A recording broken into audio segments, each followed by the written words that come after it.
Director writer Shahi കബീറിന്റെ റോന്ത് എന്ന സിനിമയാണ് ഇന്ന് ഫസ്റ്റ് ഡേ ഫസ്റ്റ് ഷോ കണ്ടു. അതിന്റെ വിശേഷങ്ങൾ പങ്കുവയ്ക്കുകയാണ്.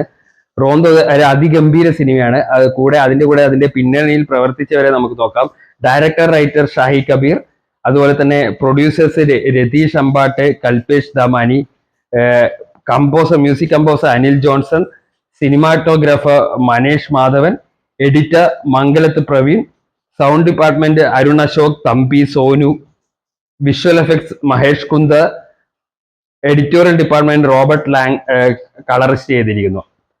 ഈ ഈ സിനിമയുടെ ഏറ്റവും വലിയ പ്രത്യേകത എന്ന് പറയുന്നത് റിയാലിറ്റിയുമായി ഒരു സിനിമയ്ക്ക് എത്രത്തോളം അടുത്ത് നിൽക്കാൻ പറ്റും, അതുപോലെ തന്നെ എങ്ങനെ നമ്മളെ എന്റർടൈൻ ചെയ്യിക്കാം. എന്റർടൈൻമെന്റ് എന്ന് പറയുന്നത് പല രീതിയിലുള്ള എന്റർടൈൻമെന്റ് ആണല്ലോ. ഈ സിനിമ ഇതിന്റെ റിയാലിസവുമായി ചേർന്ന് നിൽക്കുന്ന രീതി കൊണ്ട് തന്നെയാണ് ഈ സിനിമ ഞെട്ടിച്ചിരിക്കുന്നത്. അതിൽ എടുത്തു പറയേണ്ട ഒരു പെർഫോമൻസ് എന്ന് പറയുന്നത് ദിലീഷ് പോത്തന്റെ performance. What an actor! Dileesh Pothan ഈ ഒരു ക്യാരക്ടറിനെ ഈ സിനിമയിലെ രണ്ട് ലീഡ് കഥാപാത്രങ്ങളായിട്ട് ദിലീഷ് പോത്തനും റോഷനും ഉണ്ടെങ്കിൽ തന്നെയും ദിലീഷ് പോത്തൻ ഈ സിനിമയുടെ നെടുന്തൂണായി മാറുന്നത് അദ്ദേഹത്തിന്റെ സ്വഭാവ സവിശേഷതകൾ കൊണ്ടാണ്. അത് പലതരം ഷെയ്ഡുകളിൽ നമുക്കൊരു ഗ്രേ ഷെയ്ഡിലുള്ള ഒരു കഥാപാത്രമാണ്. അപ്പൊ ഇനീഷ്യൽ ഒരു കുറച്ച് സീനിയോറിറ്റി ഉള്ള ഒരു പോലീസ് ഓഫീസറാണ് ഇതിനകത്ത് ദിലീഷ് പോത്തൻ. അതുപോലെ തന്നെ റോഷൻ മാത്യു ജസ്റ്റ് ജോയിന്റ് ആയിട്ടുള്ള ഒരു ഫ്രഷർ ആയിട്ടുള്ള ഒരു പോലീസ് ഓഫീസറാണ്. അപ്പൊ ഇവരിടയിലുള്ള ഫ്രിക്ഷൻ കാണിക്കുന്നിടത്ത് നമുക്ക് പലപ്പോഴും സംശയം തോന്നും ഇദ്ദേഹത്തിന്റെ ഇന്റന്റ് എന്താണ്.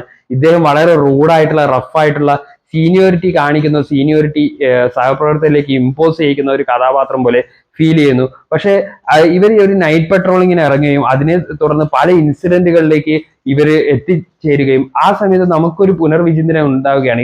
ഇദ്ദേഹത്തിനുള്ളിൽ ആക്ച്വലി ഒരു വളരെ ഡീസന്റ് ആയിട്ട് ഡ്യൂട്ടി നോക്കുന്ന ഒരാളുടെ ഉത്തരവാദിത്വം, അദ്ദേഹത്തിന്റെ എക്സ്പീരിയൻസുകളാണ് അദ്ദേഹത്തെ ഹാർഷാക്കിയത്. എക്സ്പീരിയൻസ് എന്ന് പറയുമ്പോൾ അദ്ദേഹത്തിന്റെ പ്രൊഫഷണൽ ലൈഫിൽ എന്ന പോലെ പേഴ്സണൽ ലൈഫിലുണ്ടായ ട്രാജഡിയും, ആ ട്രാജഡി പല സിനിമകളും പല പോലീസ് സ്റ്റോറിയോ ബാക്ക് സ്റ്റോറികളായിട്ട് സാമ്യം ഉണ്ടെങ്കിലും അത് ദിലീഷ് പോത്തൻ പോർട്രേറ്റ് ചെയ്ത രീതി അതിഗംഭീരാണ്. വൺ ഓഫ് റീസെന്റ് ബെസ്റ്റ് ആയിട്ട് തോന്നുന്ന മലയാളത്തിലെ തന്നെ മികച്ച ഒരു പെർഫോമൻസ് ആയിട്ട് അദ്ദേഹത്തിന്റെ പെർഫോമൻസ് മാറിയിട്ടുണ്ട്. ഒരു ഫ്രണ്ട് റണ്ണർ ഫോർ അവാർഡ്സ്. അടുത്ത ഈ ഒരു സിനിമാറ്റിക് ഇയറിൽ പല അവാർഡുകളിലും മുഖ്യ പേര് വരാൻ പോകുന്നത് അദ്ദേഹത്തിന്റെ ഈ ക്യാരക്ടറാണ്. Never miss it in theatres. അതുപോലെ തന്നെ റോഷൻ എന്ന് പറയുന്നത് വളരെ ശക്തമായ ഒരു കഥാപാത്രമായിട്ടാണ് സിനിമയിൽ വന്നിരിക്കുന്നത്. ഒരു ഫ്രഷറുടെ ഒരു ഇതുണ്ടല്ലോ, ഒരു കുറച്ച് ചോരത്തിളപ്പും അദ്ദേഹത്തിന് ചില കൺഫ്യൂഷനുകളും ആ ഒരു പുതുമോടിയും അതൊക്കെ ഗംഭീരമായിട്ട് സ്ക്രീനിൽ കൊണ്ടുവരാൻ റോഷന്റെ കഥാപാത്രവും സാധിച്ചിട്ടുണ്ട്. അതുപോലെ ഈ കാസ്റ്റിംഗ് ഡിപ്പാർട്ട്മെന്റ് സൈഡില് ഷാഹി കബീർ തീർച്ചയായും വിജയിച്ചിരിക്കുന്നുണ്ട്. പിന്നെ എടുത്തു പറയേണ്ടത് അദ്ദേഹത്തിന്റെ റൈറ്റിംഗ്. ഷാഹിയുടെ എഴുത്തിലേക്ക് വരുമ്പോൾ ഏത് കഥാപാത്രത്തിനും ഉണ്ടാകുന്ന ലെയേഴ്സും ജീവനും നമ്മൾ പലതവണ അത്ഭുതപ്പെടുത്തിയിട്ടുണ്ട്. അതിപ്പോ നായാട്ടായാലും ജോസഫ് ആയാലും ഓഫീസർ ഓൺ ഡ്യൂട്ടി ആയാലും അദ്ദേഹം ഡയറക്റ്റ് ചെയ്ത ഇലവിഴ പൂഞ്ചിറയിലെ കഥാപാത്ര ഡെവലപ്മെന്റ്, അതൊക്കെ നമ്മൾ ഒരുപാട് തവണ അത്ഭുതപ്പെടുത്തിയിട്ടുള്ളതാണ്.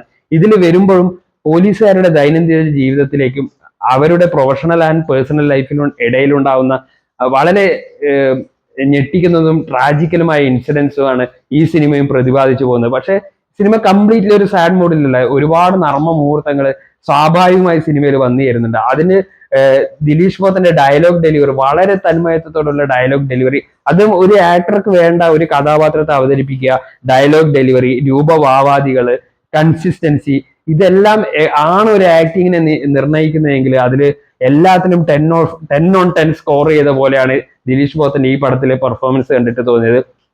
പിന്നെ അനിൽ ജോൺസന്റെ മ്യൂസിക് സിനിമയുടെ ഇമോഷന് മുകളിലേക്കോ അല്ലെങ്കിൽ കഥാപാത്രത്തിന്റെ അദ്ദേഹത്തിന്റെ അഭിനയ പ്രകടനത്തിന് മുകളിലേക്കോ കയറ്റാതെ അതിന് കറക്റ്റുള്ള സപ്പോർട്ടിങ് ഹാൻഡ് ആയിട്ട് നിന്ന BGM ആയിട്ടാണ് സിനിമയിൽ ഉടനീളം വന്നിരിക്കുന്നത്. അതുപോലെ തന്നെ മനീഷിന്റെ രാത്രിയിലുള്ള ഷോട്ടുകൾ അതിഗംഭീരമായിട്ട് വന്നിട്ടുണ്ട്. വളരെ ഒറിജിനാലിറ്റി തോന്നി.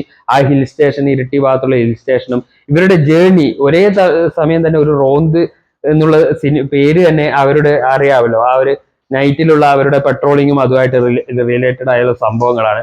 നമുക്ക് എത്രയും പെട്ടെന്ന് നമ്മൾ കണക്ട് ചെയ്യാൻ പോകുന്ന ഷാഹിയുടെ മുൻചിത്രങ്ങൾ പോലെ തന്നെ നമുക്ക് കണക്ട് ചെയ്യാൻ തോന്നും ആക്ഷൻ ഹീറോ ബിജു എന്നുള്ള സിനിമയും. അതിലും ഇങ്ങനെ പല ഇൻസിഡന്റുകളിലേക്കാണ് പോകുന്നത്. പക്ഷെ ഇതിനകത്ത് കുറച്ചുകൂടെ റിയലിസ്റ്റിക് ആയിട്ട് ഈ സിനിമയിൽ തോന്നിയിട്ടുണ്ട് എനിക്ക്.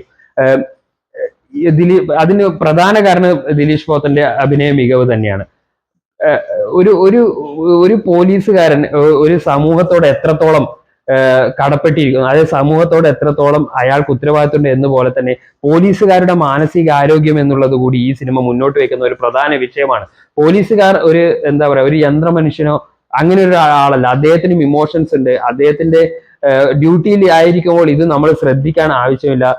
ആ ഓഫീസറുടെ ഡ്യൂട്ടി നിർവഹിക്കണമെന്ന് പറയുമെങ്കിലും പലപ്പോഴും ആ പേഴ്സണൽ പ്രശ്നങ്ങൾ അവരുടെ ഡ്യൂട്ടി നിർവഹണത്തെ ബാധിക്കുന്നുണ്ട്. അത് പോസിറ്റീവായിട്ടും നെഗറ്റീവായിട്ടും എന്നുള്ള വളരെ യാഥാർത്ഥ്യമായ ഒരു ചിത്രം കൂടി ഈ സിനിമ മുന്നോട്ട് കാണിച്ചു തരുന്നുണ്ട്. അതുപോലെ തന്നെ ആരും വൈറ്റ് ഓർ ബ്ലാക്ക് അല്ല, പല സിറ്റുവേഷനുകളാണ് ആൾക്കാരെ അതിലേക്ക് ചെന്നെത്തിക്കുന്നത് എന്നുള്ള ഒരു മെസ്സേജും ഈ സിനിമ മുന്നോട്ട് വയ്ക്കുന്നുണ്ട്. അപ്പോൾ തീർത്തും റിയലിസ്റ്റിക് ആയ സിനിമകൾ ഇഷ്ടപ്പെടുന്നവർക്കും അതുപോലെ തന്നെ ഷാഹി കപൂറിന്റെ മുൻ റൈറ്റിങ്ങുകൾ നിങ്ങൾ വളരെയധികം ഇഷ്ടപ്പെട്ടിട്ടുണ്ടെങ്കിൽ തീർച്ചയായും ഒരു മസ്റ്റ് വാച്ച് സിനിമയാണ് റോന്ത്. പിന്നെ ഇവരുടെ പെർഫോമൻസിന്റെ കൂടെ തന്നെ കൂടെ അഭിനയിച്ച സഹനടന്മാരെല്ലാം അതുപോലെ തന്നെ ഒരു മാനസികാരോഗ്യം തകർന്ന ഒരു ആളായി അഭിനയിച്ച അദ്ദേഹത്തിന്റെ ഒക്കെ പ്രകടനം വളരെ കൺസിസ്റ്റന്റ് ആയിട്ട് അദ്ദേഹം ആ പ്രകടനം കൊണ്ടുവരാൻ സാധിച്ചിട്ടുണ്ട്. അങ്ങനെ സുധീകോപ്പ മുതൽ അങ്ങനെയുള്ള ഒരുപാട് ആക്ടേഴ്സ് ചെറുതും വലുതുമായ റോളുകളിൽ അതിഗംഭീരമായിട്ട് പെർഫോം ചെയ്തുകൂടി പോയിട്ടുണ്ട്. അപ്പോ ഷാഹി കബീറിൽ നിന്ന് നമ്മൾ എന്താണ് പ്രതീക്ഷിക്കുന്നത്, അല്ലെ ദിലീഷ് പോത്തനിൽ നിന്ന് നമ്മൾ എന്താണ് പ്രതീക്ഷിക്കുന്നത്, അതിനുള്ള എല്ലാ വെർത്തും തന്ന ഒരു സിനിമയാണ്. So soon catch Ronth in theatres near you. കണ്ടവരുണ്ടെങ്കിൽ കമന്റ് ചെയ്യുമല്ലോ. Thank U.